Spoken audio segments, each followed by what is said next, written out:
live from Gaylord Rockies Resort and Convention Center in Denver, Colorado. This is the 13th presentation of the Bowerman.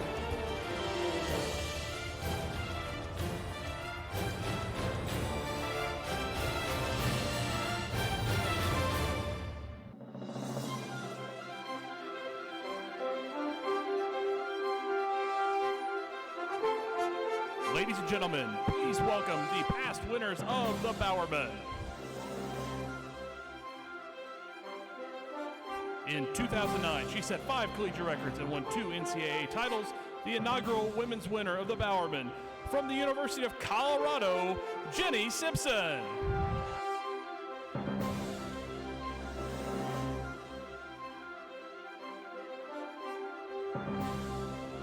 A 4-time NCAA champion in 2011, she captured indoor-outdoor 400-meter and 4x400 national title sweeps. The 2011 women's winner from Texas A&M University, Jessica Beard.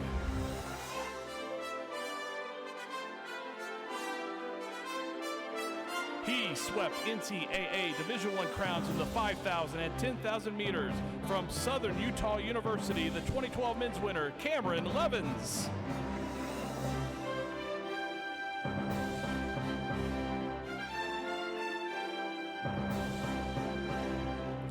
The 2012 women's winner, she became the first woman in NCAA Division I history to win back-to-back indoor and outdoor national titles in the 200 meters from Louisiana State University, Kimberlyn Duncan.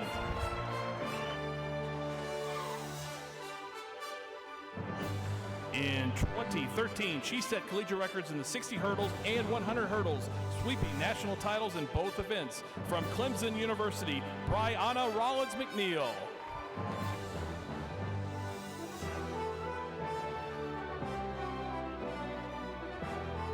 A 5-time NCAA champion with 2 titles coming in the 800, the 2014 women's winner from the University of Oregon, Laura Raisler.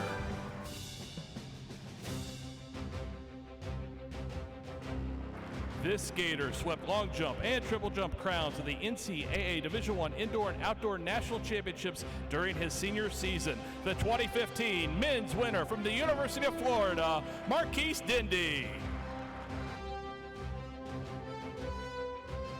She set a collegiate record in the 400 meters and captured 4 national titles during her Bowerman winning season. From the University of Texas, the 2016 women's winner, Courtney Okolo.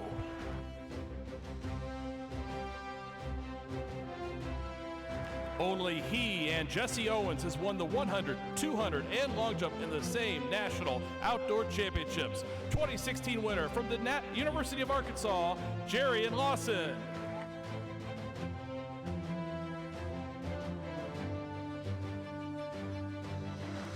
Running 9.82 and 6.45. He's atop the collegiate record book in the 100 and 60. This volunteer also added 4 national titles during his Bowerman year. The 2017 men's winner from the University of Tennessee, Christian Coleman. In 2019, he captured 4 national titles and broke collegiate records in the 60 hurdles, 110 hurdles, and the 4x100 relay. College's Mr. 735 and 1298 from the University of Florida, Grant Holloway. In 2021, this freshman broke 6 collegiate records, posting flashy times like 49.57 and 1:57.73, while also recording the fastest 400-meter split indoors in world history from Texas A&M University, I think Mo.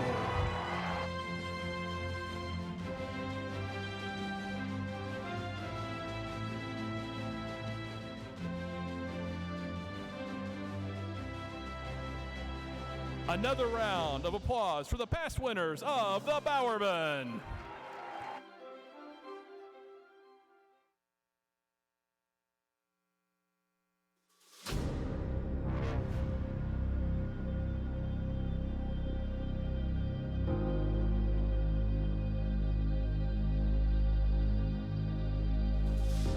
Stars, brilliant and bright.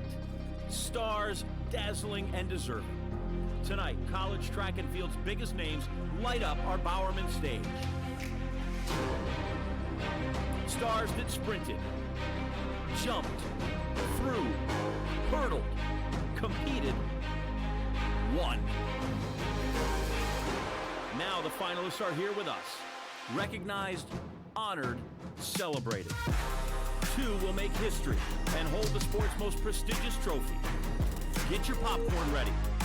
Put on the darkest pair of shades you can find and watch these incredible athletes put on a show.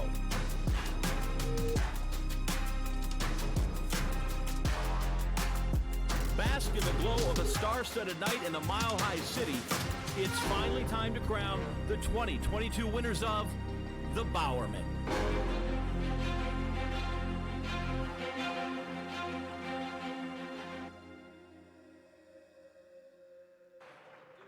Please welcome tonight's finalists. He swept national hurdling crowns and became just the 4th athlete in NCAA history to hit 13th flat in the high hurdles. From Florida State University, Trey Cunningham.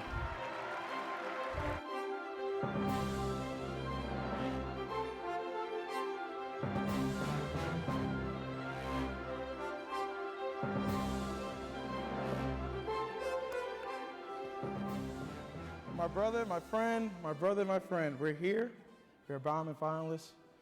What does it mean to you?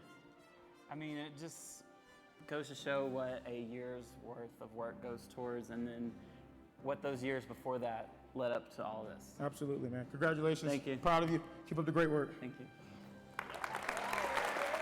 He became just the 4th athlete in NCAA Division I history to sweep the combined event titles at the NCAA Championships and claimed a share of the decathlon collegiate record, scoring 8,528 points. From the University of Arkansas, Aiden Owens Delerme.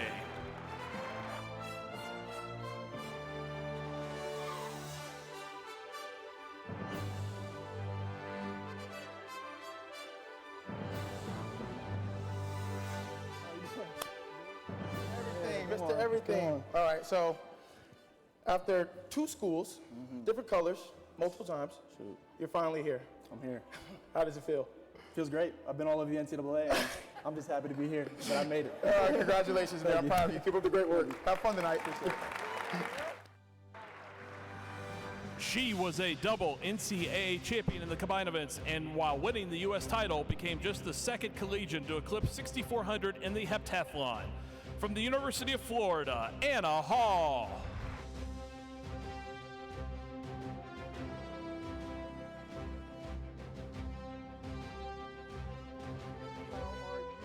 Good. How Long are time you? no see. It's different from being at the Blue Oval in Gainesville. Yes. Now we're in your hometown state of Colorado. How does it feel to be here? Feels so good to be home. I have so many of my old coaches and friends. Yeah, couldn't be happier. I'm glad. Congratulations. I can't wait. Can't wait to see what happens. Thank you. Thank Me you. too. She hammered away at the record book, now boasting the top 11 hammer throws in collegiate history. She won her 3rd straight NCAA title and launched an all-time top 10 world throw of 254 feet, 10 inches. From the University of California, Berkeley, Cameron Rogers.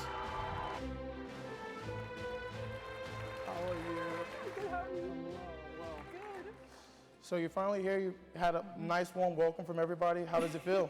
It feels amazing. It's incredible to be here and to be nominated and a finalist among such incredible women. Absolutely. It's going to be a really fun night. I can't wait to see what happens. Thank you Me so too. much. Thank all you. the best. All the best. Thank you.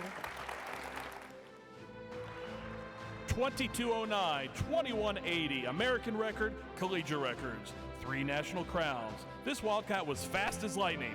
From the University of Kentucky, Abby Steiner.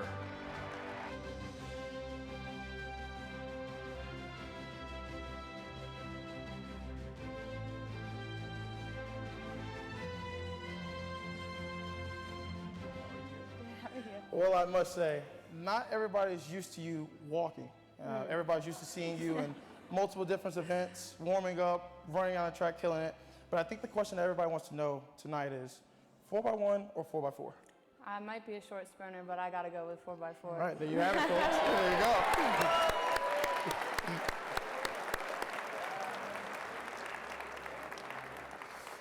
All right, my family and friends, welcome to the Bowerman. I am Grant Holloway, your 2019 winner. I have the privilege to being your co-host this year, which is absolutely amazing. I saw everybody going crazy about it, so I hope you guys are as ecstatic as I am.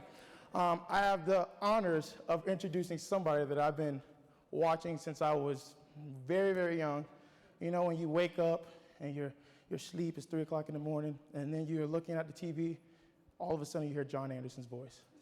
I don't know what's better, hearing John Anderson's voice or Michael Jordan. It's one or two. All the best. This is my great friend, John Anderson.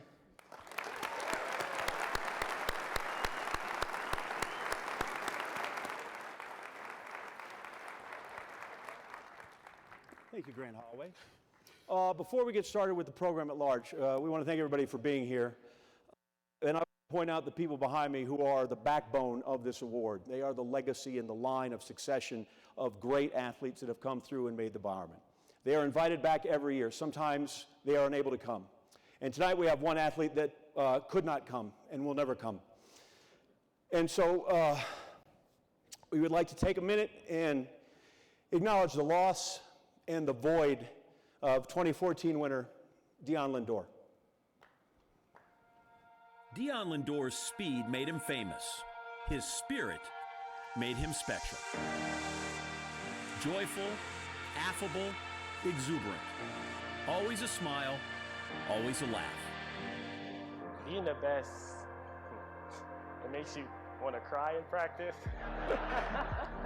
It makes you have to work on to next God, why is it so hard? Fun and funny. People gravitated to Deon because of his attitude, not his accolades. While his Olympic and World Championship medals, his Bowerman will endure as a testament to his talent. Deon Lendore. His legacy will be the happiness and inspiration he brought to others. Teammates, competitors, friends, countless friends. Deon died at just 29 years old, but in those years, he lived and touched so many lives.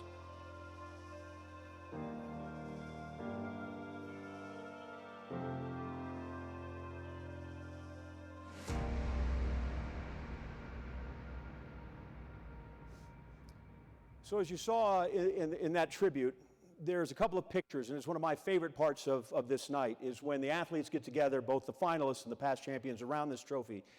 And we want to take another moment with Deon and not be sad. We would like to have a moment of joy where people smile and people laugh and remember this great athlete, this great human being who, when we took this picture, somehow he never was the center of attention, but he was always in the middle of this thing. So I want everybody to come up, and we're going to get tight around here, and I'm going to honor Deon because I know he'd be here tonight with no socks and his Air Force Ones, and we're going to have everybody up here. And if everybody, while we take this, just a round of applause, and everybody just remember Deon Lendore and the magical person he was.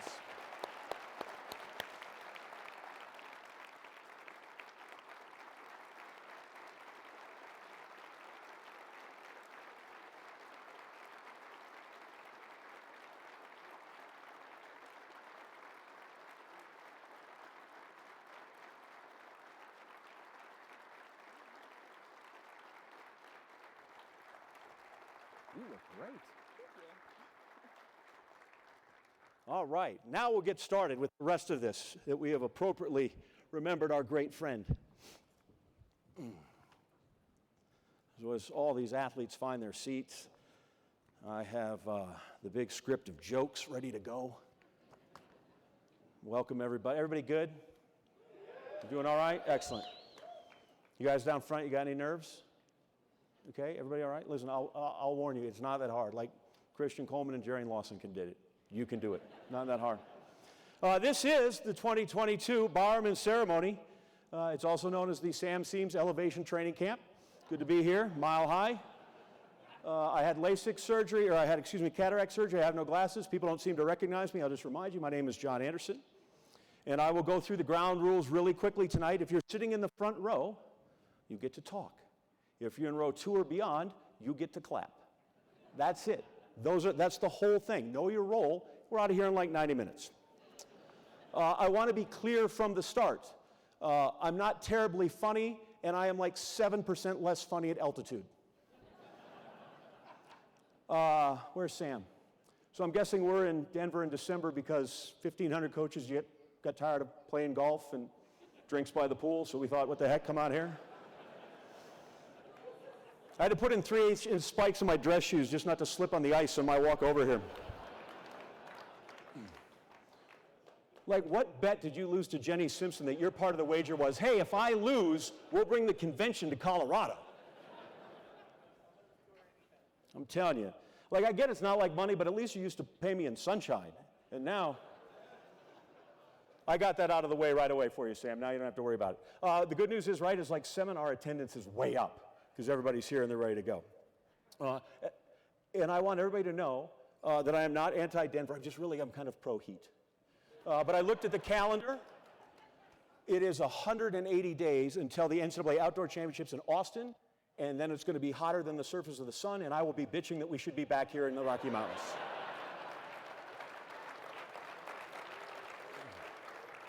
By the way, I also lost a bet. That's why I am back here tonight in front of all of you.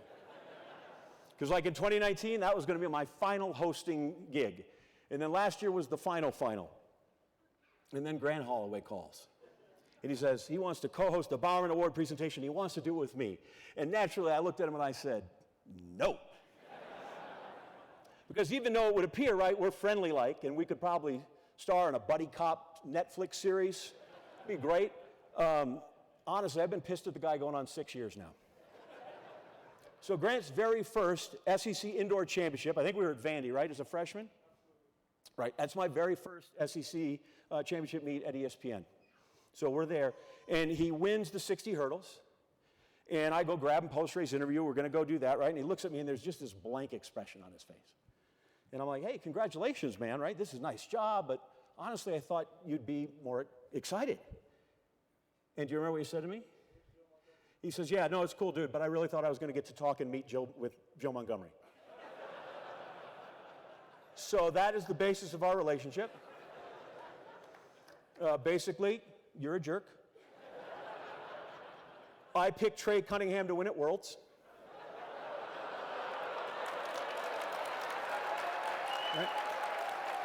Right? So you totally let me down. And I am here again, and we are here getting along famously for all of you. By the way, that's Grant Holloway, Bowerman finalist, right? Then Bowerman winner, and now Bowerman co-host. Herman Frazier, watch your back. And if you think I'm joking, has anybody seen Queen Harrison? Not here, right? I'm just saying that's a suspicious disappearance. Now, as I look down in the front row of all of the past winners, minus Queen, who is absent, you guys all look totally relaxed. It's great. Everybody looks good. Zero stress. I like that. Everybody looks smashing. I should have worn my sunglasses. I had no idea. And you look ready to welcome someone else to your club, which I love. And that person's going to come from either, well, one from you three, and either one of you guys. It's totally the Cool Kids Club. Right? Like, that's the one you want to be in. And the three of you who don't win, you're going to be in, like, the nativity scene out here somewhere on site till Christmas. I am fortunate enough that I am actually a board member for the Bowerman, and I get to vote for the men's watch list. And I went back and I looked at my preseason rankings. And as prediction goes, I had one of you guys in the top 3. Pretty good. And Aiden, if I knew what school to list you at, I'd have had you in the top 10. So it's just one big fight on, go big blue pig suey. Trey, literally, one of these days we're going to have a big to-do for you, and Grant's not going to be allowed to come. He won't. But I was thinking, if you want, when we get up here, we can totally bust him about Lausanne. Yeah, because he was right in front, right? Just seeing. Ladies, Abby Steiner, I know the World Cup's on, man, but thank you so much for giving up soccer. And then I asked her, I totally forget, I'm supposed to or I'm not supposed to ask about the Puma thing. Not supposed to ask about the Puma thing, okay. Cameron Rogers, it's so nice that you're inside here instead of outside the stadium throwing with your hand. You're here with all of us, which is great. And, right, she does all her work outside the ring. And what's crazy is we've already had one Cam from Canada win, and 2 would just be bonkers, wouldn't it? Every kid in Canada, their folks would be like, we're going to name him Cam and make him a track athlete. Anna Hall, in my book, you have the collegiate record.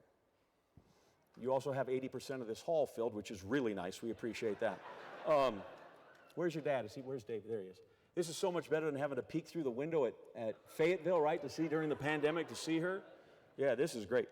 By the way, professional segue right here. Let's take a moment and acknowledge all the parents, all the family members of our fine finalists that are here tonight. Stand up. We want to applaud the great athletes, the great humans you have here.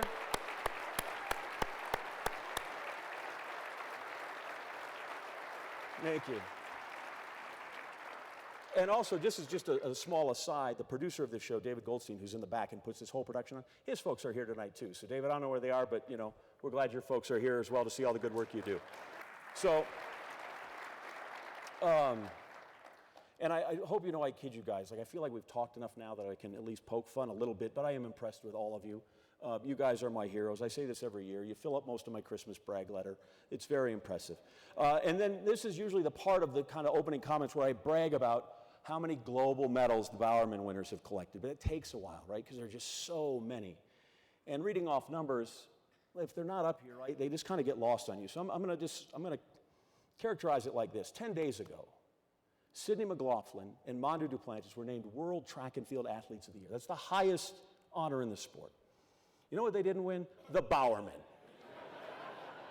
They were both finalists, but they didn't get to make the speech. You guys, you got the speech ready, right? We're going to go good? Okay. How deep was the field? How hard was it to be one of these finalists? Judging from the responses I had on social media and a lot of text messages I got, especially from jump coaches out there, a lot. It was extremely difficult. But for context, all 10 semifinalists, both men's and women's, all of them qualified for the World Championships. Like, that's staggering. That's the standard. You're not just the best in your conference or the best in the country. These are the best in the world. So let that wash over you, right? Take a humility break. It's okay to go, wow, we're really freaking good at track and field. Like, it's okay. I mean, look, hell, you got to be a two-time world champ just to be the co-host. All right, I'm talking outdoors, okay? Right. Or you knew this was coming, or you can win the SEC outdoor title once. All right, I'm going to stop because I might have to use.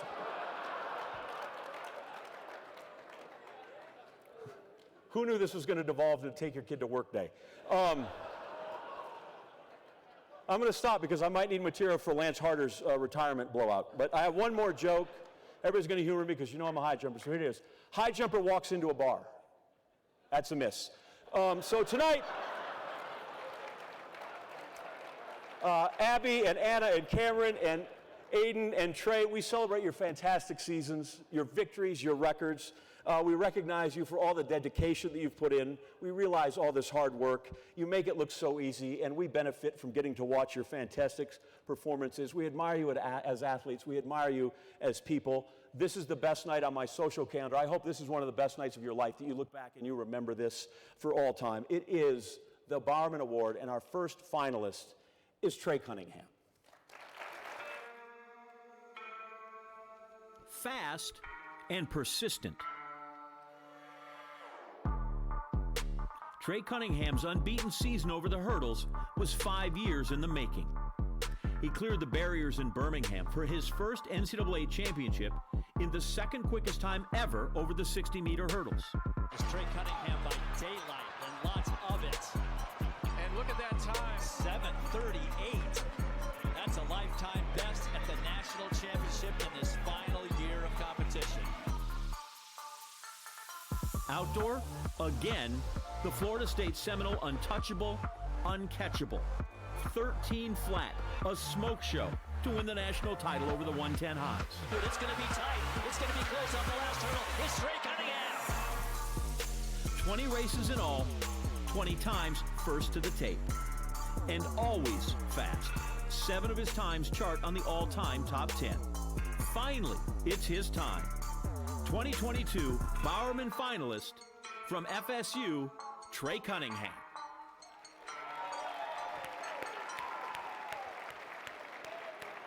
There he is. All right, so let's just get it out of the way. You look great. You got the Ford Modeling Agency contract. Give me. Where's the camera? Where is it? Give me some blue steel. Some blue steel? Yeah, where's the camera? Where is it? Where are we looking at? I don't know. Where are we? Okay. Well, just look at down there. It's fine. So the film's really impressive. Unbeaten. Finally, the 2 national championships. I look at that and go, wow, that's amazing. How would you describe it? I mean, I would just say it's been a long time coming. I've probably grown up in probably the best hurdle era in college history. Had to break an American record to get the college record. Had to be probably top 25 all time to ever break the outdoor record as well. So I think it's just a testament to how good the country is. You said long time coming. There's some injuries in there as you go through that. Where was the hardest part that you had to push through to get where you were in Birmingham and Eugene? I think the hardest part was the second hamstring tear, not the first one. It was a month out before Olympic trials, and we had to make a decision like, do we practice? Do we even go over a hurdle? And it ended up I had to go see the doctor, got a PRP injection, and didn't hurdle until the day before Olympic trials, and figured out I could PB just being me. So I think that instilled a lot of confidence in me and carried over to the next year, which was this past season, and it showed up. So just being me, what makes me good? What makes me good? I don't know. I mean, I think being able to be comfortable in my own skin out there on the track. I think I'm confident that I've put in the work to do what I need to do, whether I haven't hurdled in a month or not. We see you win, and you celebrate enthusiastically, right? Clearly you're thrilled. And then we visit, and you're very calm. And I don't know if you're calm or if you're like if you want to talk to Jim Montgomery, or if it's me. But tell me the personality when we go through, when I go through the line and that explosion, it finally hits you. You've done these things. I mean, the finish line is probably more of a cathartic thing. It's like, yes, I finally did it. I mean, you can probably look at all of us finalists and all the people that have won. As soon as you cross the line or you hit that big jump and the big throw, the hands go up every time. And after the fact, I like to think about it and feel what's happened. I take my victory lap, or I look around and see, probably like that video in Birmingham, just everyone is like on their feet, and it's one of the best experiences ever. And by the time you get to me, it's probably like 20 or so minutes, and I'm like still ruminating in that. We get to you like in 38 seconds. You completely. I don't know. I run around a lot. Man loses track of all time. So Grant's here tonight. You're here, and you talked about the great era of hurdling. So we feel obligated to bring in a third man in the ring and say hello to you tonight as well. Okay. Hey everyone, this is Devin Allen. Just wanted to quickly stop by and say, hey Trey, congrats on making the Bowerman finalist. It's amazing to get to compete against you. Such a great competitor you are, and an even better person, man. So I really hope you do well, and I hope you win this thing. And I look forward to many more competitions over the next 5, 6, 7 years. And Grant, Trey, make sure you guys are training while I'm here playing football, because I'm coming with vengeance this year. Yeah. Those guys are 12-1 since he showed up. By the way, real quick, he didn't move. I watched it. He didn't move. I mean, I looked at Grant. I was like, did he move? And he said no. And I was like, all right, well, let's run. Why are we waiting? All right. Well, we listened to you to see what you thought made you good. We'll go over to Grant, your coach, and see what he has to say about your ability. Well, first of all, kids say the darndest things. Let's just get that out of the way right now. Devin's just, he's delusional right now. But by quicker hands, this is Brett Favre or Santa Claus real quick. I'm just trying to figure out where we're at. I don't know where we're at. I'm just trying to figure it all out, man. I'm just trying to figure it all out. Just for the record, my wife wouldn't let me wear red suit. No red suit. No red suit. Awesome, man. Every time I see you, I feel like I'm telling you congratulations or I'm proud of you. I'm always asking about your family and everything, but what is your most proudest moment of little baby boy over there?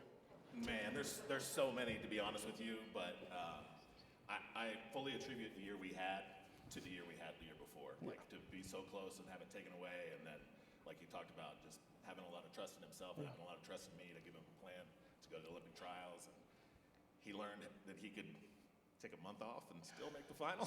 I mean, makes me kind of invaluable, but you know, it's fine. But as a coach, you know, the main thing that everybody says is you think he competes.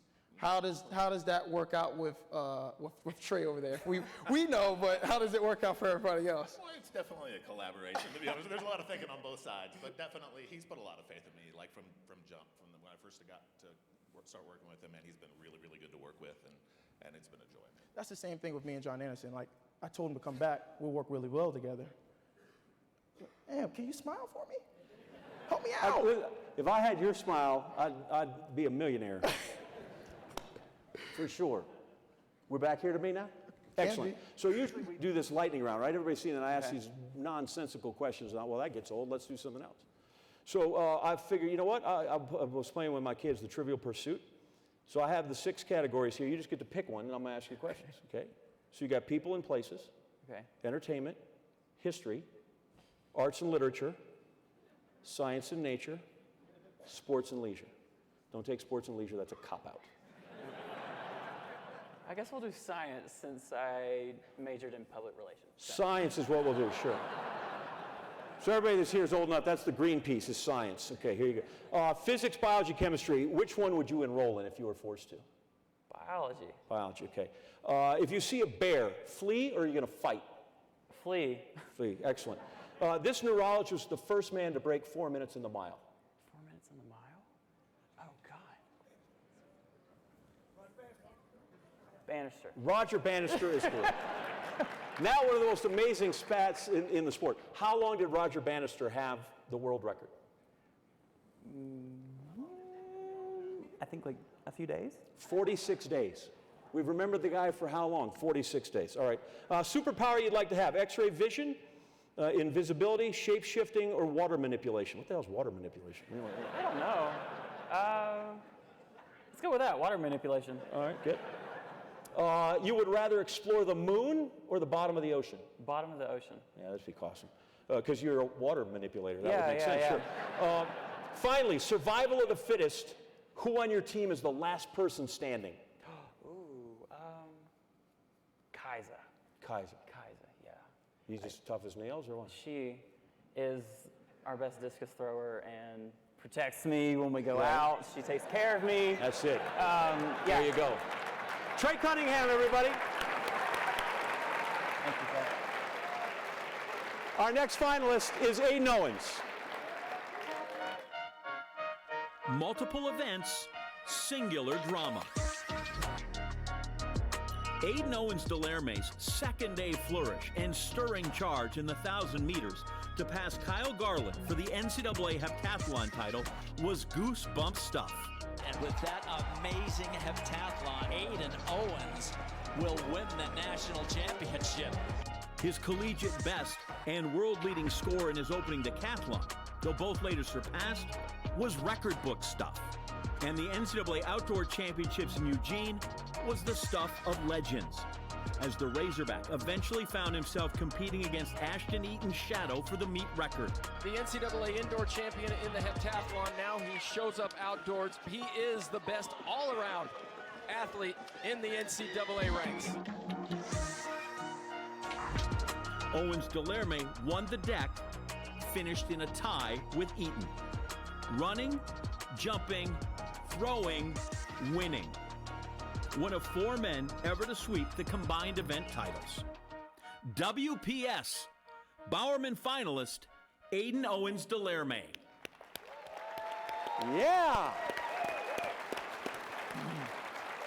Okay, so I've made sport of your varied stops at different campuses, but what was the right fit this year at Arkansas?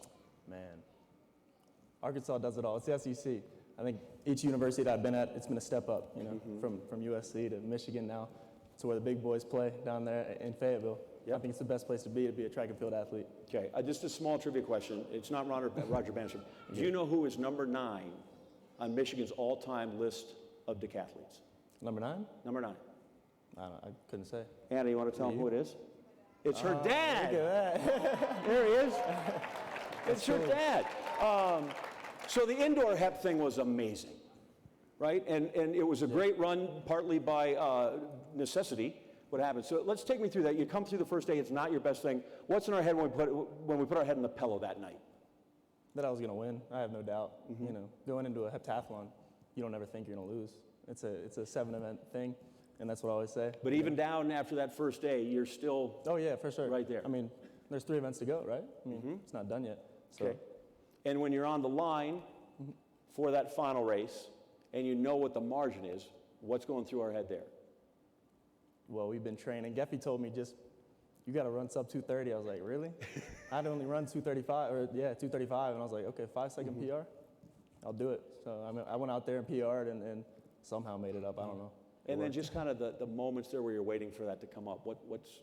Is our heart racing? What's going through our head? No, I thought I lost. I was convinced because I saw Geffy shaking his head. I'm like, maybe I lost. Right. I don't know. So you looked over and there was just a total vote of confidence. No, yeah. They take forever to put up the scores in a heptathlon. I'm like, right. I'm looking at my watch. There's a lot of points. Yeah, I guess so. Is this true? You and Kyle Garland have the same birthday? Yeah, same birthday, same state. That is ridiculous. Small world, huh? Now we go outdoor and we tie Ashton Eaton. And I recall we talked afterwards and you said to me, that's kind of what I deserve, right? You said, because explain what you were trying to get across to me at that point. I was honestly kind of upset that I tied Ashton Eaton. You know, going into the race, my coach said, you have to run this time. If you don't run it, you won't break the record. Right. And I literally ran the exact time that I should not have run. The time is like, come on, I tied it. What are the odds? Like, what was the score? 84, 130 points? Something like that. 10 events, hundreds of seconds, centimeters, and a flat-footed tie. Yeah. Well, it's an honor to be listed next to him, I think so. I wonder what he would say about that. David? Good evening, everyone. This is Ashton Eaton. Kind of laughing because it's a beautiful sub-zero day here in Oregon, which is why you can see my breath. And I just wanted to say congrats to the Bowerman finalists. I mean, this is not an easy list to make, and you guys are the best of the best, so congrats on that. And specifically, I wanted to give a shout out to Aiden. Aiden, very happy that you're bringing the decathlon to the Bowerman finalist list yet again. You had an incredible season. You capped it off well in Eugene, Oregon. And yeah, I've just been impressed with the way that you're kind of approaching the event and really liking that 400 meters too. So interestingly, when I went to Bowerman, Aiden, you were 10 years old. So yeah, that makes me feel pretty old. But hey, good luck to everybody tonight and looking forward to the future. Awesome. That's pretty cool. And I had said to Aiden, like, I think that'd be like totally cool. So you have the record all your own. People are like, I wonder whose record he broke. If you're just right there, like, wow, that guy must be really good. He's there with Ashton Eaton. Before we flip over to Grant and Geffy, I want to know, because you've worn college a couple of different jerseys, but sure. This summer you wore the vest of Puerto Rico. I did. And what that meant to you and why. Yeah. My mom's side of the family's all from Puerto Rico. Just growing up in a Puerto Rican home and visiting the island every year, any chance that we had, and just being amongst my people.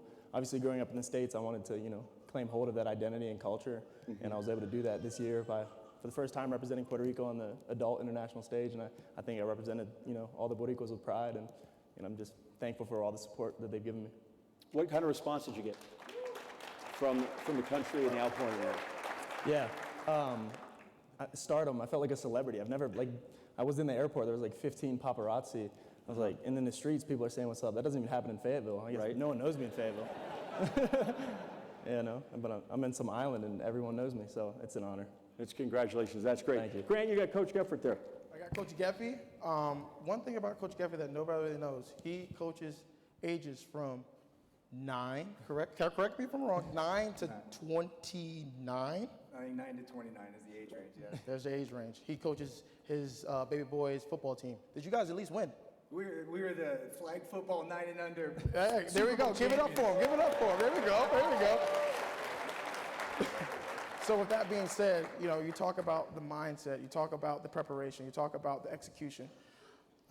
Correct me if I'm wrong, but I feel like the decathlon and the heptathlon is probably one of the hardest events because you have to focus for not just 7, but 10 events. Yeah. How does Aiden do that to a T? Well, he does a great job, you know, and one moment I'm really proud of him for in that is the day 2 of the indoor heptathlon.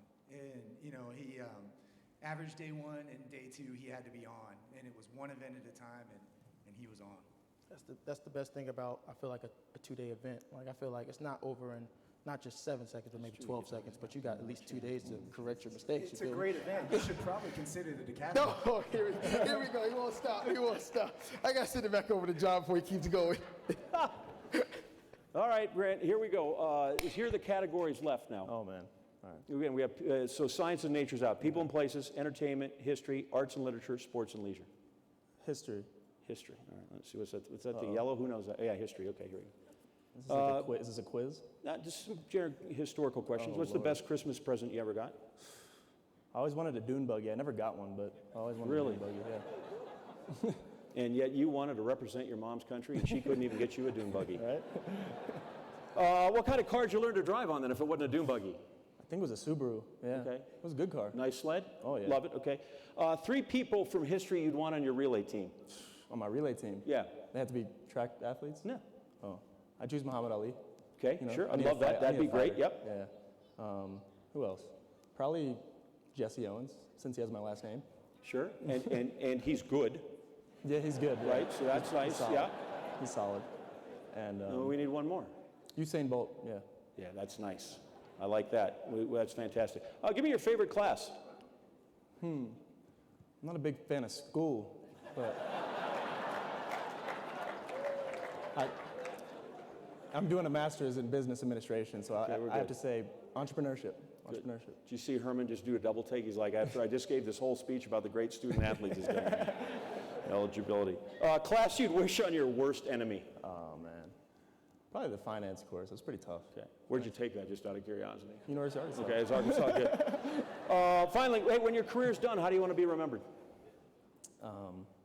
Just someone who, gave his best effort. Someone who always put his best foot forward and represented his values and his community with pride. And yeah, I'd say that. Admirable stuff for sure, and perhaps remembered as a Bowerman winner as well. We have our collection of past champions there with Grant. All right, I got some of my brothers with me. I don't like him because he's a Gator, but other than that, everybody else is good for me. But to have the past winners, it's an amazing feeling to be a past winner as your co-host. It's a great feeling. So, Christian, when you won, what was the, how did you feel? Let the people know, like, what was the, I guess the enthusiasm that was going in through not just your speech, but getting the trophy and getting a handoff from a past winner. I mean, a lot of anxiety. I feel like this night is probably tougher than like actually going and like performing and practicing and stuff like that. This is outside of my comfort zone. And I felt like I didn't know who would win. I knew it would be between me and Fred Curley, so I didn't know until you guys found out. And I mean, it's an amazing, night and event, and I'm just excited and honored to just be a part of, such a prestigious award. So, yeah. So let me get this straight. You weren't worried about Lynn and Victor? Hey, Big Dog Herman, it's off to you, baby. It's off to you, my friend.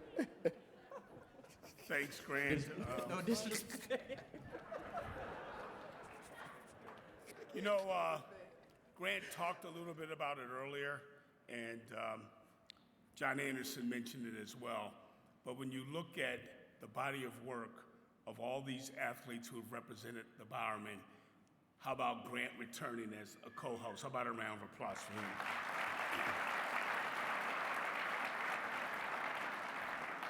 Also, it's always wonderful to have you back, John, and we hope, Sam, we could put it in a contract for him to be here annually because we need him and his humor and his knowledge of the sport. John Anderson.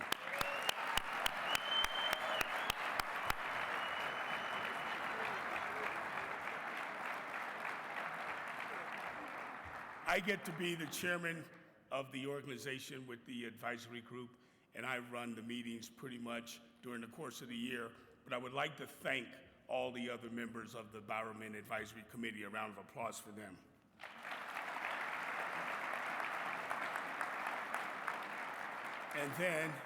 And then finally, to Sam Seams and my good friend Leroy Burrell, who's been the two people behind the scenes that have run this convention. We couldn't do this without them. So how about a round of applause for them as well?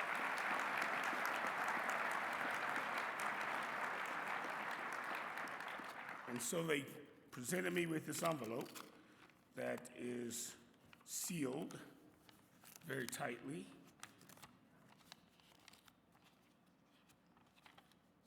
And the Bowerman 2022 men's winner, Mr. Trey Cunningham.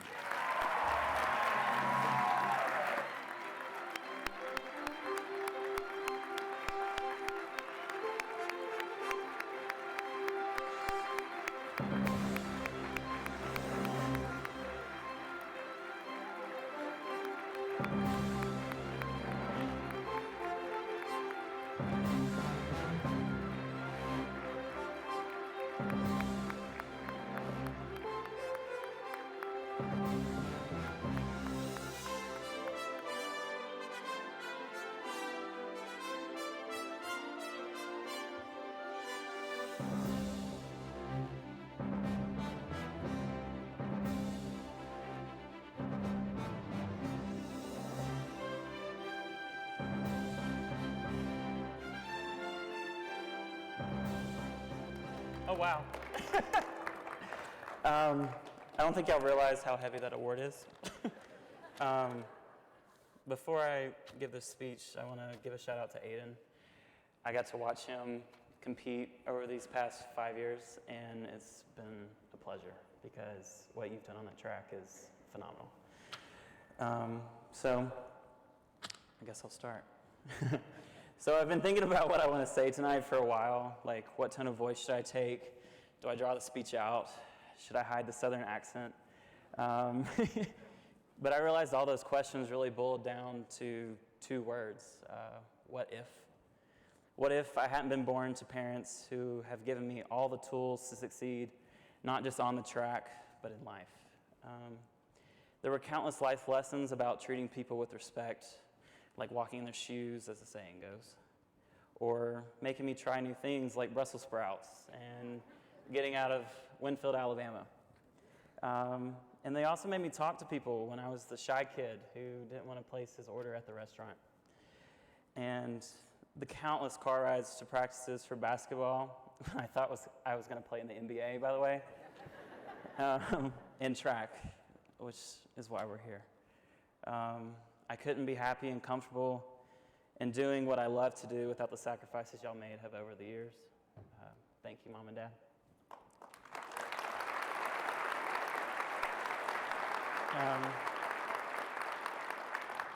What if I didn't fall in love with track and field? When I was younger, sports were not my thing, which is kind of like an abomination for the family. If you know anything, we do sports. We only do sports in school. That's what we do. But the running joke was I was overbred coming from my parents who were decorated athletes and the extended family who was also decorated as well. But I eventually found my way through sports, through the dream of playing in the NBA, and eventually flinging myself at hurdles for a living, which has led me to so many opportunities. What if I didn't go to Florida State? I had no idea what I was getting myself into when I decided to come to Tallahassee, Florida. All I knew was I could be happy there if track ended tomorrow. With that being said, I truly found myself there and was able to push my bounds athletically, academically, and socially. This university provided all the opportunity I needed to succeed and has made me feel at home. Thank you, Florida State, for providing the environment to do so.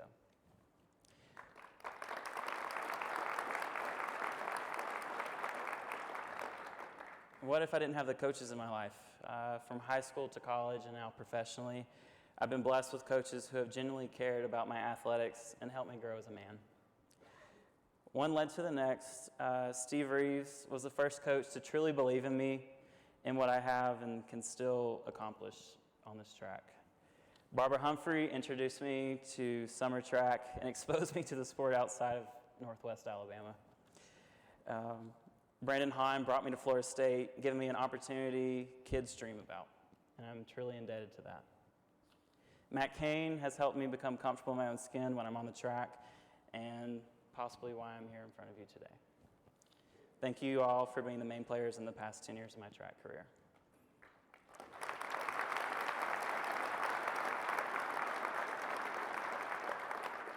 And what if I didn't have Team Trey? I mean, all of us athletes know the medical staff doesn't get enough attention in the public eye at all. So these medical professionals have kept me together through rough times in this game we call life. Through 3 hamstring tears, a pulled glute, a messed up ankle, I've been able to put together record after record, time after time. But what y'all didn't see was when I didn't want to run, I didn't think I could run, or that the world felt like it was crumbling around all the hard work that had been put in. Team Trey made sure I was put together, confident, and able to run 3 PBs at the Olympic trials without going over a hurdle, come back stronger the next year, and eventually win 2 national titles and a world medal. Thank you, Melinda Wilson, Dr. Kohlberg, Elizabeth Wheeler, Claudia Chapel, Margaret Otley, Jerry Latimer, Lydia Moss, and Dr. Mason. I wouldn't have been on the track without y'all. And last but not least, what if all these people and events hadn't happened? Would I be standing here today, the Bowerman Award winner? I don't think so, and I wouldn't change a thing. I'm just glad that it's been a fun ride so far, and I can't wait to see where it takes me next. Thank you all for coming tonight, and thank you for voting me as your Bowerman Award winner.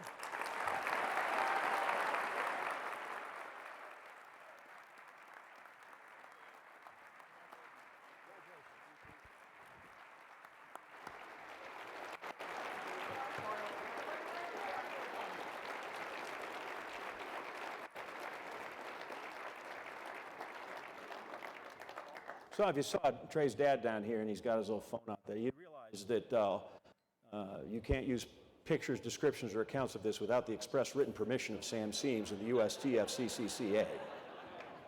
Good, make sure. What a wonderful speech. That was really moving. Thank you, Trey. He told me the night before, he goes, I have it. He goes, it's just 1 page. But I thought college kid, right? It'd be like double spaced. And I didn't realize it was like single space, 10-point type, and no margins. Congratulations to you. And now we turn our attention to our female finalists, and the first one of those is right here. Try not to rattle the chandeliers when we clap for Anna Hall. Indomitable and busy. Those words pretty much describe Florida's Anna Hall, her performances, and her season, one of the most impressive in recent memory. The Gator dominated 5 different ways in winning the NCAA indoor pentathlon title, moved outdoors and destroyed the field in the heptathlon. Her winning mark in Eugene, the 3rd highest point total in meet history. She might have broken that mark and possibly the collegiate record if not for running the 7th and final event of the hep, the 800 meters, 20 minutes after finishing runner-up in the 400-meter hurdles. Yes, she did that. Currently 19.5 minutes since she finished that race. Individual greatness, team triumphs.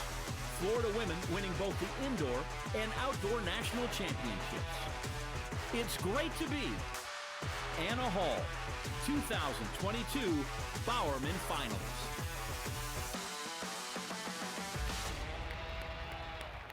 There you go. I've never kept track, but congrats, you got like a Bowerman home game. Yep. How many folks are here in your corner, roughly? I would say over 50. You think? Like if you're here for Anna, just stand up. Let's get a head count real quick. Oh, gosh. Yeah, that's all right. Oh, That's good. Like you probably got a group ticket discount for sure. There's no question about that, for sure. So I see your dad at every meet. Yes. Right? He doesn't hide. No. He's there. What's your mom like? She is sometimes quiet and behind the scenes, but she is the one who keeps the show running and the reason that my dad can make it to all those meets. Keeps all the girls together, keeps us from fighting, holds the family together. So, yeah. Would you recommend growing up here? I would. Yeah. How come? I just really like this state. I loved being able to explore outside growing up, getting to ski, getting to hike.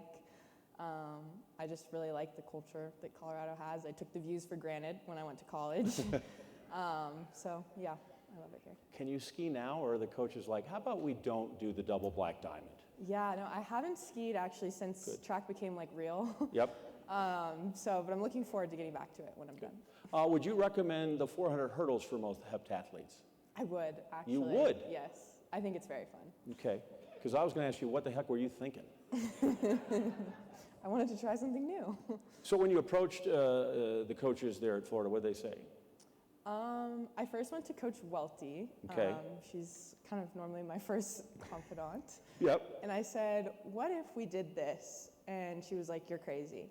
And then I kind of started explaining my thinking, and she was like, well, you're going to have to get Coach Holloway to agree, and that's not going to be easy. So I went into a meeting in his office, and I was like, this is what I want to do at NCAA's. And he was like, I already know what you're going to say. And he said a list of events that was not anything that I was going to ask. And I was like, no, actually, I don't think you know. So then I asked him, and he told me I was crazy, but I eventually got him on board. I can be kind of convincing. Yeah, so. nothing's more supportive than you're crazy. But so then you run the 400-meter hurdle final and finish terrifically. Big points in a national championship squad twice. Congratulations. Thank you. Then you get the 800. Yes. 20 minutes later, as Dwight Stone said, I think he had like 19 and a half. Like, how far were you into that when you went, wow, all those people were right? I think I started thinking that at the starting line, actually, when I was still out of breath before the gun went off. So I was just standing there trying to catch my breath, and I was like, ooh, my heart rate is just not coming down like I hoped it would. So then about 300 meters in, I was like, this is going to be hard. I just hope I stay on my feet. So. Wow, so many good moments. You're the indoor champ, you're an outdoor champ. In between, you qualify for Worlds. Give me the high point of your season, because, my goodness, so much good stuff there. I think the high point was World Champs, just because it was kind of everything building up to that. And even as good of a year as it had already been, I didn't know I was capable of a score that high. And my coaches kept telling me that I could do that, and I didn't really believe them, to be honest. So just to be able to go at that meet and actually compete and have fun and not be a nervous wreck and pull out an amazing score was definitely the highlight of the year. So give us an idea, since you had to live through it, of the range of emotions from you're on the track at the Olympic trials to I am on a medal stand at the Worlds. And that's a pretty short span of time that happened. Yeah, I mean, Olympic trials was really hard. I mean, I cried on the track. I think a lot of people saw that. And then I cried a lot afterwards. My family was just so supportive and there to pick up the pieces. And I went to Florida and started rehab. And honestly, the people around me just forced me to be positive, even when I was negative towards myself. So they kind of just slowly rebuilt me, I guess. And then getting to do well at Worlds and do well in the NCAA was kind of for them. I was like, wow, I have all these people that were behind me going to Olympic trials, and it didn't go how we wanted, but they're still behind me now. So just trying to do it for them. And it's nice that they're all sitting actually over there in the room tonight. So I want to know, Grant, Grant's not. Hold on. You know what? I have before I get to Mouse Hollow, I think I have somebody even more impressive than Coach Holloway to visit with you. Anna, congratulations. Job well done. You had a great season. Looking forward to see what you're going to do at the next level. You already at the next level. But more importantly, I just love your spirit. I love you, your family. Love watching, seeing you compete. Give your heart and soul. You deserve all the things that's going to come your way. Congratulations, all the best. You're just an amazing person. Love that spirit. Keep smiling and just keep allowing that light to shine as you continue on your journey. Congratulations, Anna. Jackie Joyner-Kersey here, one of your biggest fans. Oh my gosh. Man, aren't you a name dropper? I think I was there in Eugene. Did you meet her? Like, you walked down and saw her? She was at one of the meets. Did I see you go? Yes, she was getting inducted into the Hall of Fame. I saw her the day before NCAA's after practice, actually. Right. I saw her up in the stands. I was like, oh my goodness, I think that's JJK. So got to meet her there, and then she was at Worlds as well. It was super cool. What's your middle initial? In case we got to do that, JJK. I actually have two middle names, Marsha Jean. I got a joke. So, MJH. MJ, yeah. Sounds like a TV station. Yeah, No, that's a good. little too long. We'll go with that. Sorry. I jumped the gun over here. False start by me, but that's all right. Grant, there you go. Look at this. Look at this. You deal with these two every day in practice, don't you? Yeah, it's not Wow, easy. that is amazing. I feel like personally, holding up this thumbs up, I feel like I'm about to go to Texas A&M. I don't know why I'm over here just holding up a thumb. Quick question. You know what me and Anna both have in common? I can't imagine Anna has anything in common. Oh. We both had red on before. Now we have blue. Are you catching my drift? Not at all. We both were at Georgia, and I was with you. You never went to Georgia. Technically, you were right. Technically, you were right, but that's great. Back on, you see what he does to me? Every day. But not just you, but Coach Welty, Coach Peterson, Coach Worski, Coach Mann. A lot of folks. Might as well add Melendez in there as well. It's a collective unit at the University of Florida. How do you manage it all? Well, we all know Anna's a handful. She's challenging. Hence for the record, that was all her idea. But it's a collaboration. I'm the guy that sets up the training model. Everybody else has their individual event days. They know what they're doing. The prideful thing about this is that there were so many people that told us that we couldn't do it that way. So we love a challenge in Gainesville, so we took the challenge. But shout out to all the assistants that were involved. I want to give a big shout out to Melody Welty, who is, Anna said, is her confidant and takes on the brunt of Anna's shenanigans, right? And also, on meet day, I would say you're her manager, right? You keep her from losing her mind. So big shout out to the staff for all their help.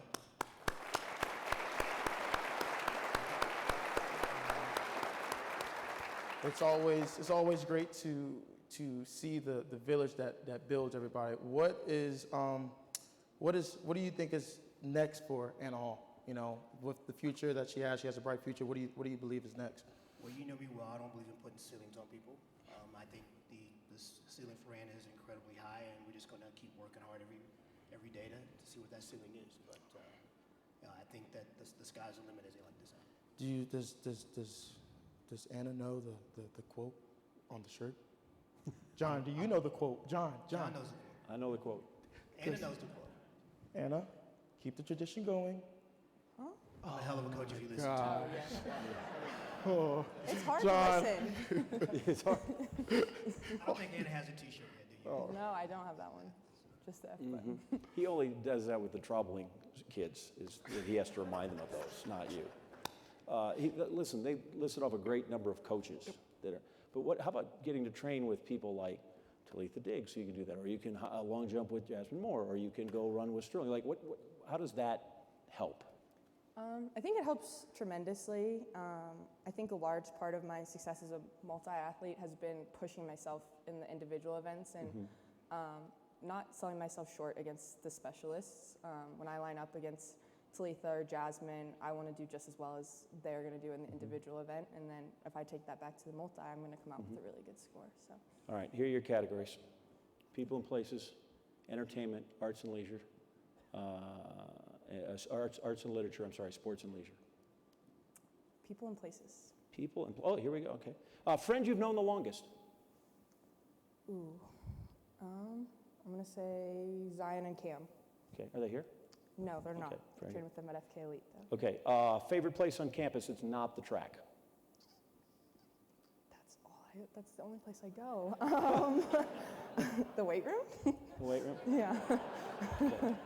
You could have thrown in a Chipotle or something. Okay. I never thought I'd travel to blank. I never thought I'd travel to Finland. You were Finland? Yes. Nice. Do you cross-country ski too, or is that? No, this was no. track. No, Okay. yeah, this was track. Track athlete you'd pay to watch? I pay to watch live? Jackie Joyner Kersey. Okay, Yeah. love that. Most famous person in your cell phone? Ben Shelton. There you go. Look, isn't love beautiful? Finally, the teammate you want for a WWE wrestling tag team partner. Ooh, that might be a tie between Sterling Lester and Talitha Diggs. Yep. You get in there and just throw down. Yeah, well, they'll do the throwing down, I'll do the watching. Would you be loud and boisterous with them? Yeah, I'll cheer for them. You'd bark at them? No, Yeah. you got to be in with them, not the two. You gotta have them, they got to have your back. I'll do my best, but There you go. they'll take the lead. Anna Hall, everybody. Anna Hall. And following Anna here to the Bowerman stage is Cameron Rogers.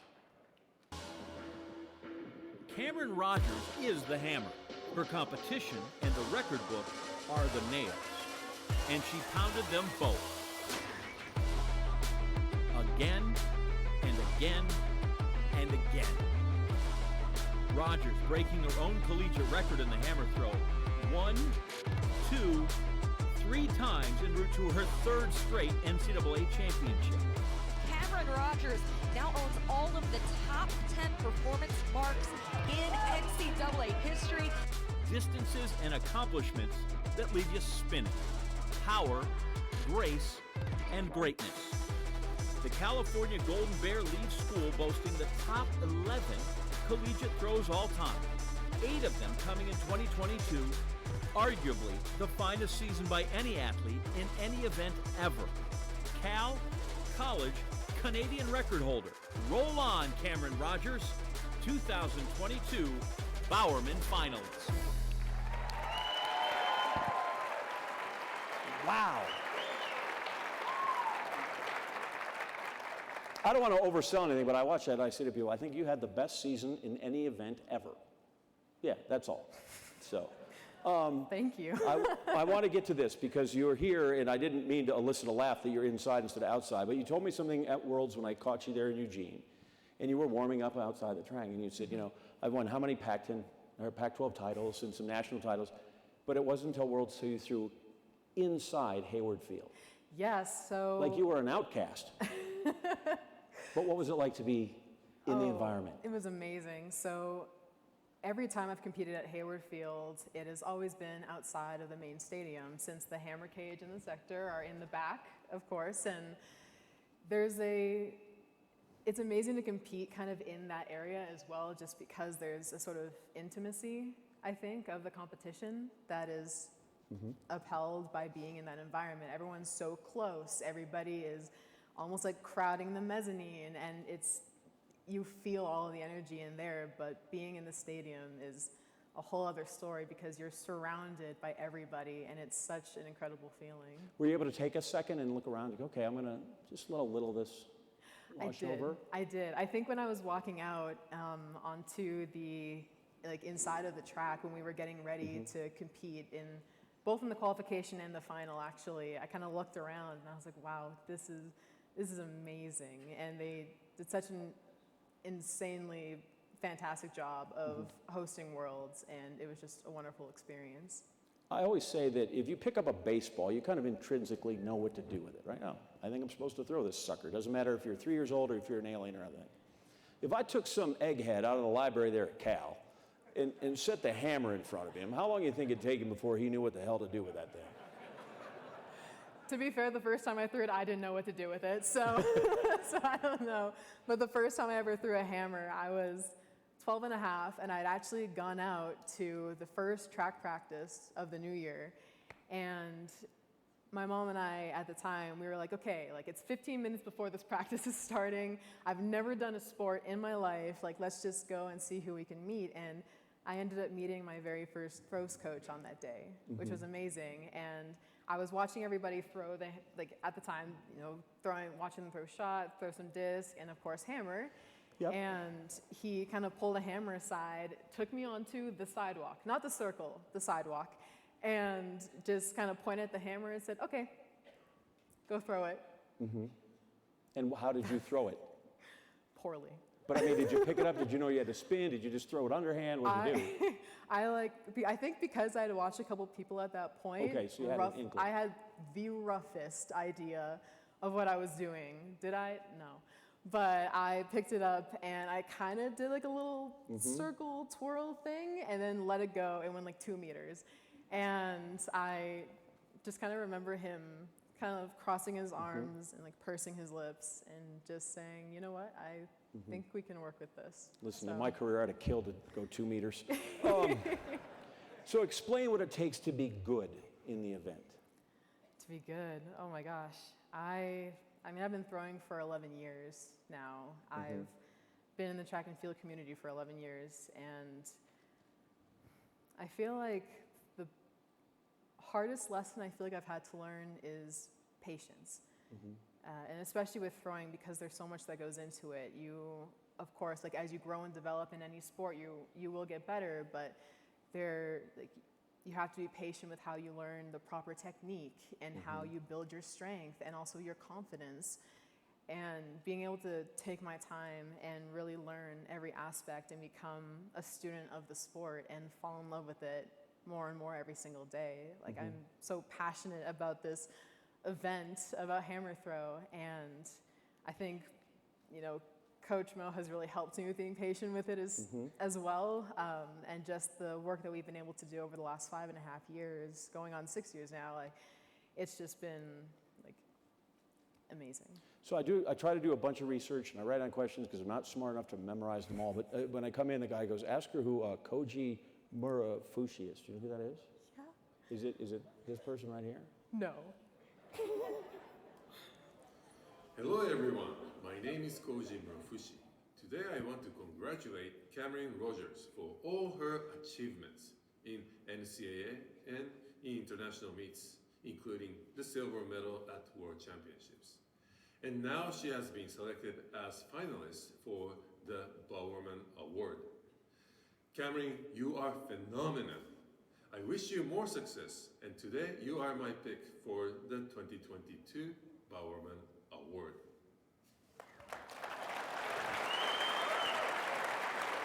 Oh my God. So who's that dude? One of the best hammer throwers of all time. Sorry. Okay, really quick funny story. Let's have it. So last year at the Olympics in Japan, so had so much fun, loved every moment of that entire experience. And after the event, because we had to leave within, I think it was like 48 hours after the event, just because of how strict all the COVID protocols were, and you know they were bringing in athletes all the time into the athlete village, and so I spent my last day getting souvenirs for all my friends and family, and then I went and watched the men's hammer final, and Coach Mo and I were walking out, and I kind of stopped him, and I'm like, oh my God. Is that Coach Murafushi? And he's like, okay, yes, let's go over and say hi. Like, he's like, okay, just whatever you do, don't be weird. I was like, okay, got it. And so I go up to him, and immediately, he's like, oh, Cameron, it's so nice to meet you. And I'm like, there's tears in my eyes. My heart's pounding. I was like, it's so nice to meet you, Coach Mo. I have a picture of the three of us standing, and you can see me just like, off to the side, but oh my gosh, wow. Well, good. I'm glad that you were impressed by that. These are the things Sam Seams gets done, just like that. Snaps his finger. Grant, what do you got, brother? I'm doing well. I'm with Coach Mo. Cameron lights up the room, obviously. You know, she's very joyful. She's very appreciative. She's very happy. Kind of reminds me of myself a little bit. But I mean, like you look at the picture of what's behind us right now. She has a captain sticker and everything. What just goes into the hard work that you instill in her, you know, not just with, you know, hammer, but outside of the ring as well. Well, we always talk about being professional and putting our best foot forward for our program and our teammates, and making sure that we're enjoying every moment of it. That's one of the things I've learned from like my athletes and our teammates and coaches. So it's always enjoy everything, live in the moment, and take time to really live in the moment. That's been one of the biggest things, and she's great at that. Clearly, we all see that. But 10 out of 10 in the top 10 collegiate records, like you just say, yeah, like that's an amazing mark. Like what was the process to get all 10? You know, just to be, I don't want to say the first, but to just be able to say that, like that's amazing. Yeah, I think we so when she came as a freshman, we had a meeting, and I was like, what do you see yourself doing in 5 years or 4 years, 3 years, that kind of thing? And she's like, I really want to win an NCAA title. I want to win the elite level and stuff like that. So we're like, well, kind of looked at it and said, okay, well, this is what people before you have done. So what are we going to do to get a little bit better at that? And she wanted to do it yesterday. She's not very patient. So I was like, okay, well, I'm throwing this far. I'm like, no, this is going to take some time. So mainly it's going to be really patient and kind of build forward every time and build forward through our training and all the work that goes into it. So it's been a really great joy to do that. It's been a lot of times I've had to tell her to go home and stop training, but that's what happens with most of the greats. Yeah. Exactly. Thank you so much, Coach. That was amazing. J.A. All right, thank you, brother. So I'm going to tell you, the producer's in my ear. I'm going to give you a little TV hint behind the scenes. He tells me we're running a little long. So here's what I usually think of producers. Okay, so we're not running long anymore. Tell me about your mom. Oh, my mom? Yeah. Oh my gosh. Does she know who Koji? She does? Yes, Okay, good. she does. Yeah. She got the picture. Like the second we took the picture with him in Japan, she got it. And she was like, oh my God, that's great, honey. So, but yeah, tell me about mom. She's like my rock. She means the absolute world to me. And life definitely for us was not easy when I was younger. She raised me as a single parent. We went through many trials, tribulations, and challenges, but she's the person who I look up to the most in this world. We also somehow ended up doing complete opposite sports. She's a marathon runner, and I throw hammers. But she's the most supportive person, and I owe everything to her. That's fantastic.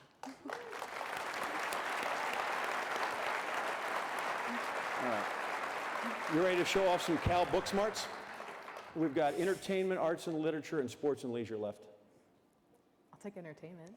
Here we go. I'm scared. Nope. Most entertaining teammate you have. Oh my gosh.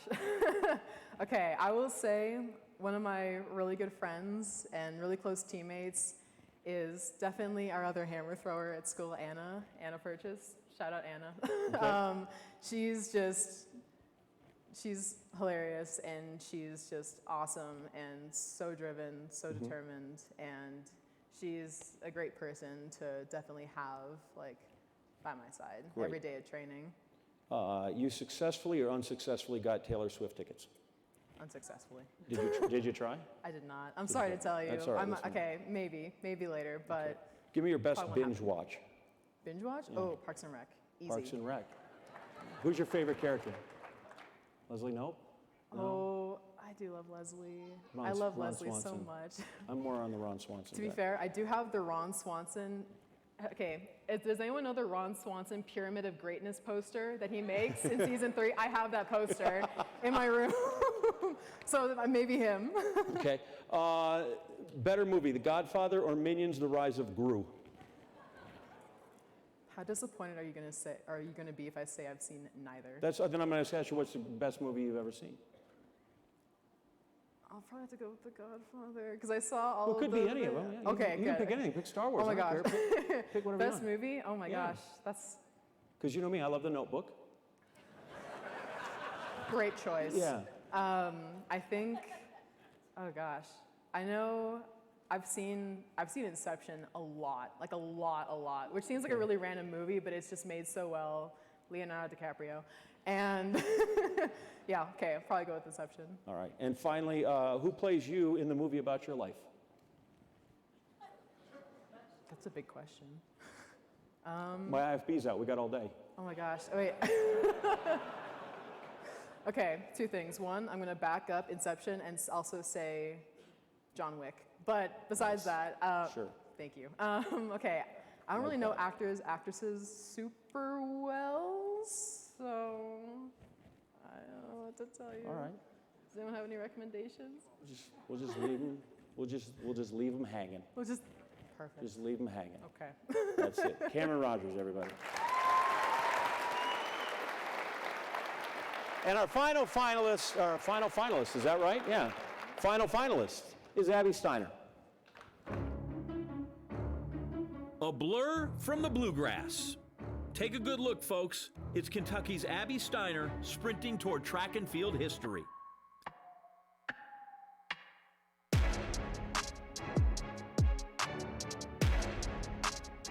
Indoors, Steiner burned 200 meters that erased the collegiate and American records all in a single lap.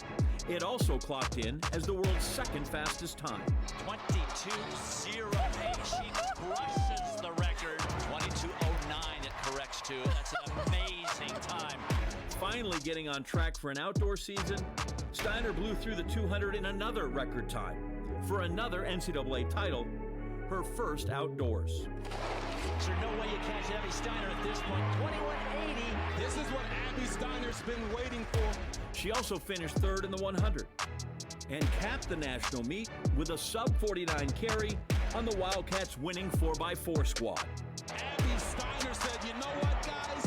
Get over here. Big Blue Nation's Bowerman finalist, Abby Steiner.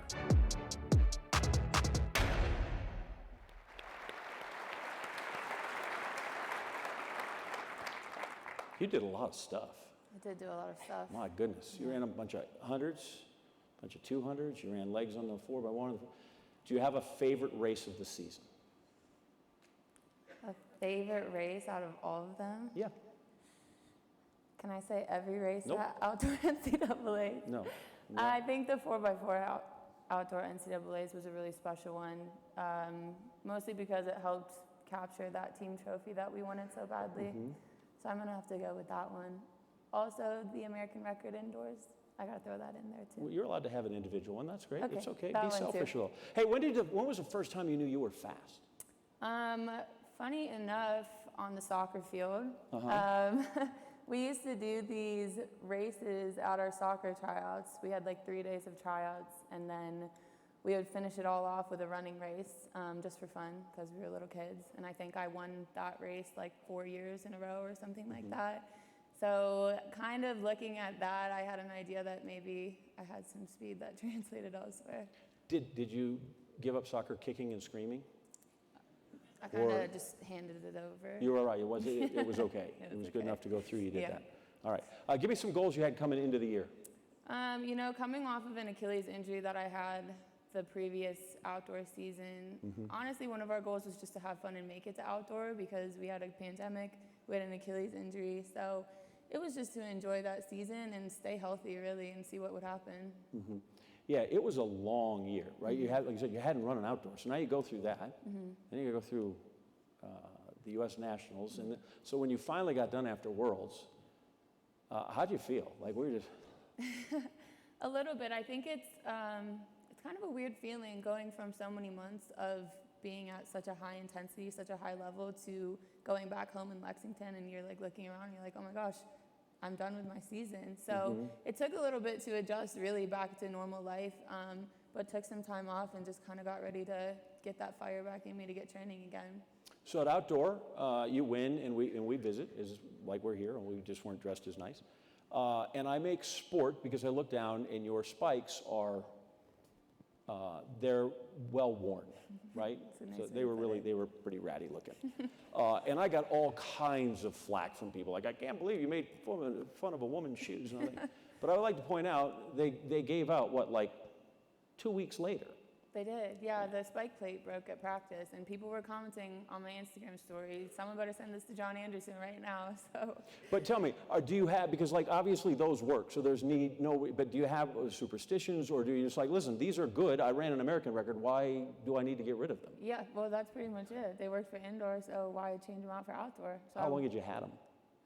Probably the whole year. I don't know. I feel like the only thing I'm superstitious about is my shoes. I'm like, I ran a record in these ones, so I can run another record in these ones. Good. And so what do you have now? Do you have a pair that were good? Yeah, I have some amazing Puma ones now. I was gonna say, you want to plug them or whatever they're called? The Puma Super. Yeah, the nice bolts are nice. Okay, good. I love that. Let's go from you're 16, you have ACL surgery, 16 or 17, ACL surgery, to now you have two World Championship gold medals. Yeah. Boy, those are polar ends of a long trip. How do you describe that journey to somebody? You know, if I got to ask you to write one last paper at UK that said, hey, give me this, how would that read? Yeah, I think As tough as that ACL injury was, it taught me a lot of lessons that I needed going into a collegiate career. Patience, as Cameron touched on, is one of the biggest ones. Trusting the process, trusting the people around you. And those lessons just kind of translated into my collegiate career, trusting my coach, trusting that no matter what the journey threw at me, I would come out of the other side okay, because that's what happened during my ACL surgery and rehab. So just knowing that and, you know, taking it one day at a time. Who was the person at rehab that helped you? You mean with the ACL Yeah. surgery? It was Orthopedic 1 in Columbus, Ohio, and Dr. Budge. Is this her? Hi, Abby. Congratulations for being nominated as a finalist for the Bowerman Award. Your list of accomplishments is lengthy and far from finished. It has truly been an honor to witness you do everything you said you were going to do. Your professionalism, discipline, and passion from a young age have propelled you to a platform that not many get to experience. It has been a joy accompanying you on that journey as your physical therapist, friend, and confidant. I'm so proud of everything you are and everything you will be. I love you. That's so special. That's amazing. So the last thing I'll ask you before we go over to Grant and your coach is when we were in rehearsal, you said you got to ask me this. So just in case everybody who has Abby on their Christmas list, we're listening hard right now. Oh, yeah. What do you want for Christmas? I want a Snuggie. So when I wake up early and have to take my dog outside, I don't have to wrap myself in a blanket anymore. Yeah. And I can just wear it There all you the go. time in my house. And you told me the dog is running your life. She is absolutely running my life. Does that sound familiar, a thing? The dog is running your life, isn't it? Grant Holloway, let's talk to Tim Hall. I got Coach Tim Hall here, and I've asked him multiple questions. He told me not to say a lot of things, so I'm going to abide by the rules and not ask those questions. But the main thing is, Abby touched on it takes a village to build up an athlete. You are part of that village. How is that? It's super amazing. You know, the village extends beyond me. The University of Kentucky has been tremendous in, you know, just supporting us, giving us the resources we need to be successful. Her parents, when all else fails, I have a go-to. Her dad has shown me exactly what to do when it gets hectic, and it looks like this.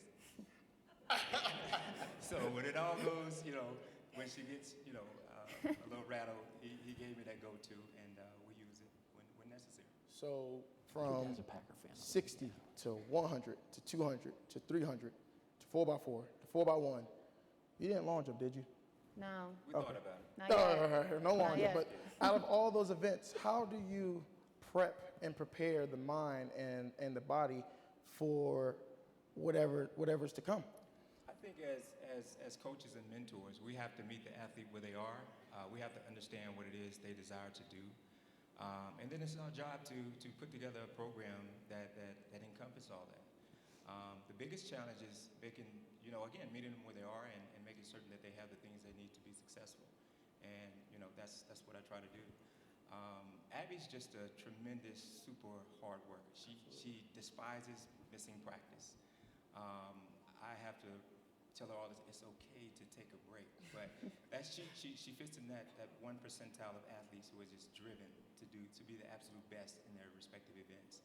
And her body of work this year speaks volumes too. Absolutely. Well, John Anderson told me with the coaches that I love and adore, I had to limit it to 2. So I have to send it back. I'm not the timekeeper. To John. Thanks, John. I was having a great conversation. Okay, I'll tell you, you're right. I feel like I have more important things to say than you do. That's it. I'll just totally be selfish that way. Right. Just kick me off stage like you always do. We are so going to fight when we're done. My God. Okay, so we have 2 categories left. Sports and leisure, arts and literature, and I've told you you can't do sports and leisure, that's a cop-out. So here we go, arts and literature. What's the title of your autobiography? My autobiography? Yep. What are you gonna call it? That's a good question. Let's call it Trust the Process. Trust the Process. Fantastic. You and Bill Belichick are writing the same book. Arts and literature. On a scale of stick figures to Picasso, how good a drawer are you? I'm not bad. Really? Yeah, Nice. What's in between? I don't know. You tell me. I can't. Right. I'd say I'd fail that little test that says, you know, draw it and send it in. Somewhere and see in if you between. get it. Okay. Yeah. Last book you read? I'm currently reading A Gentleman from Moscow. I'm trying to be better about reading this year. I've read 20 books So that was my New Year's resolution. So, Great. Yeah, we're working on it. Yes or no? You know lyrics from the musical Hamilton? No, No. Okay. sorry. That's fine. If we had a Bowerman talent show, what would your act be? Sprinting across the stage. Okay. Unique. I don't know if that works on Jimmy Fallon, but it's all right. How long would you spend in a Barnes & Noble? I'm in and out, maybe an hour. Ma'am, it's time to go. Or who are Barnes and who are Nobles? I go into Barnes & Noble with a purpose, so I'm in and out. All right, last one. If you are Gladys Knight, who would your 3 teammates be that would be the Pips? What if I don't know? Just give me 3 people you'd put as backup singers, and how about that? How about that? Like my teammates? You're the front man. I need 3 backup singers. Oh my gosh. Who doesn't know Gladys Knight? I'm so sorry. Let's go from my teammates. I'm gonna go Masai Russell, because she's always singing. Okay. DeJour Miles. And a last one.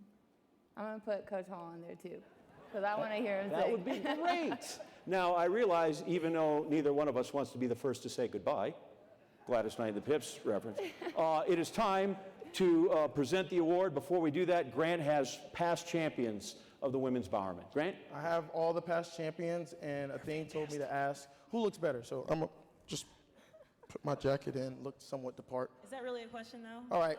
Wait. Here we go. Dang! I ain't even asked the question yet. All right, here we go. All in favor of me? Yeah. There's 1. There's 2.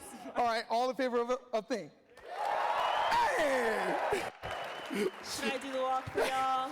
Where's the glasses? We need the glasses. We need the glasses. I gave a little too much, you know, I have to chill out. So, with being a past winner, what is something that you could tell everybody that embodies what we go through, not just as athletes, as human beings, and I guess role models for the sport?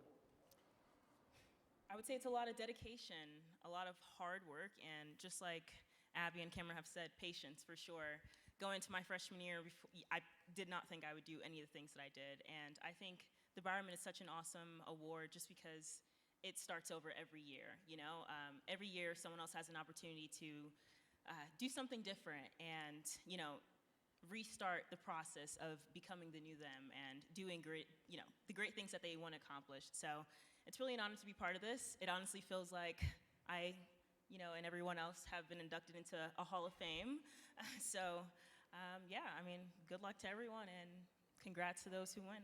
Awesome. Are you ready to hand it over? Yeah. Okay, let's do it. I'll pass it over to you, Alfreda. Good evening.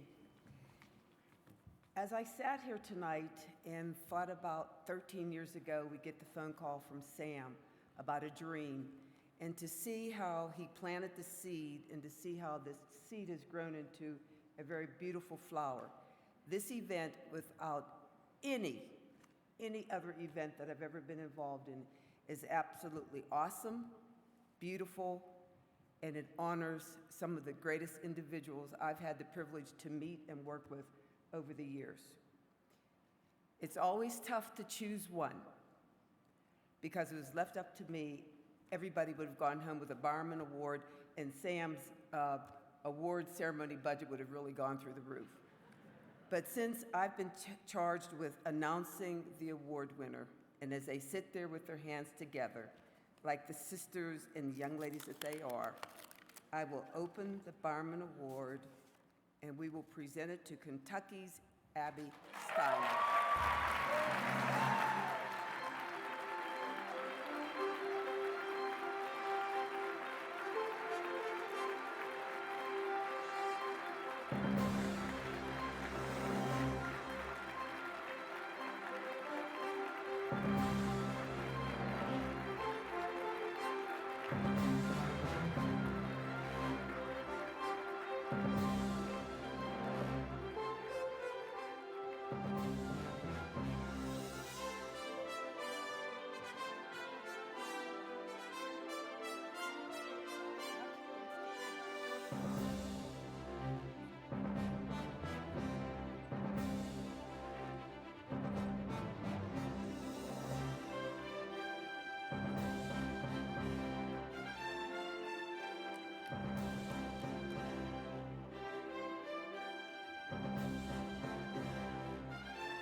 Wow, this is such a special moment.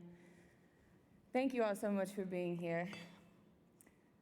My first full season of track, both indoor and outdoor, wasn't until my freshman year of high school. I started running track in 8th grade when a lot of my friends had asked me to join. It was more of a social aspect for me, and it was something I didn't take super seriously at the time because my whole life had always been being a soccer player. As I transitioned into high school, I found myself struggling to navigate life amidst a family cancer diagnosis, changing friendships, and trying to find who I was despite all of that. I had heard about indoor track from some of the older kids who ran, and looking for a way to escape all of that was going on, I decided to give it a go. I quickly fell in love with the relief and comfort I found myself feeling at practice while on the track. I loved the daily process of the work and the little improvements I could see myself making as I learned more about what the sport encompassed. I loved competing, and I realized I had more potential in the sport than I gave myself credit for when I first started. Most of all, I loved having something to pour myself into and find myself in. The sport became very personal to me, as were the feelings I carried with it. My goals and dreams were something I kept to myself, and I continued this way for many of the early days of my career. But one thing I learned is that nothing great is ever done on your own. Coach Hall, it's amazing to look back on the first day of us working together and take a moment to appreciate how far we've come. You were one of the first people in the sport that I felt like I could share my goals and dreams with. You gave me a space to grow, and I began to realize I needed people to go on this journey with. You gave me a space to be brave and courageous in pursuing my dreams, and for that, I can never thank you enough. I am the person and athlete you see here today because of you.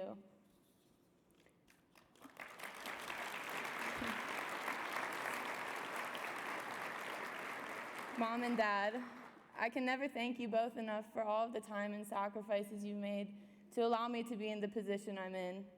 You gave so much of your lives taking me to practices, games, and more, all while supporting me and cheering me on along the way.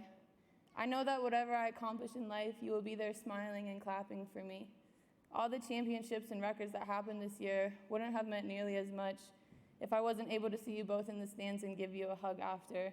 Thank you for everything. I love you both so much.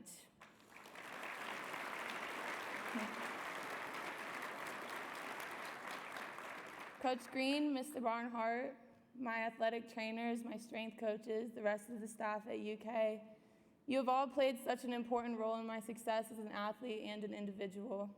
I thank all of you for your support and help over the past 4 years. It truly takes a village to make the championship moments count, and I have one of the best in the country. You are all so appreciated. To the rest of my family and to my grandparents, thank you all for your support before and after every big meet. The texts and calls I receive make me feel so loved. I know that you are all watching and cheering for me, whether it's in person or on the live stream, and that means the world to me. Making you all proud is one of my greatest joys. And to everyone I've met along the way and everyone in this room, thank you for showing me the community of track and field. I've had so many meaningful conversations this year at meets and events, and it has shown me how beautiful and supportive the track world can be. I couldn't be more thankful for the community of the sport and being able to do what I love because of all of you. Holding this trophy is one of the greatest honors of my career. It is a combination of 1,000 moments of the work of so many. Whatever you do in life, I promise you, it is so much better walking with others along the way. And I couldn't be happier to end an amazing year as the Bowerman winner. Thank you all so much.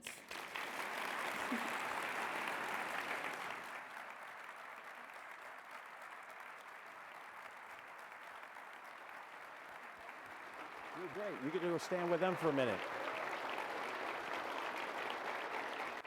So, since I ran so long, I'm going to take this out now and I'll make it quick. I appreciate everybody coming. Thank you for your support of the Bowerman. I'm trying to make this quick. One, we're long into Trey looks so hot because he's wearing this heavy coat like he's going on a fox hunt right after he gets done here, so we want to get him out of here.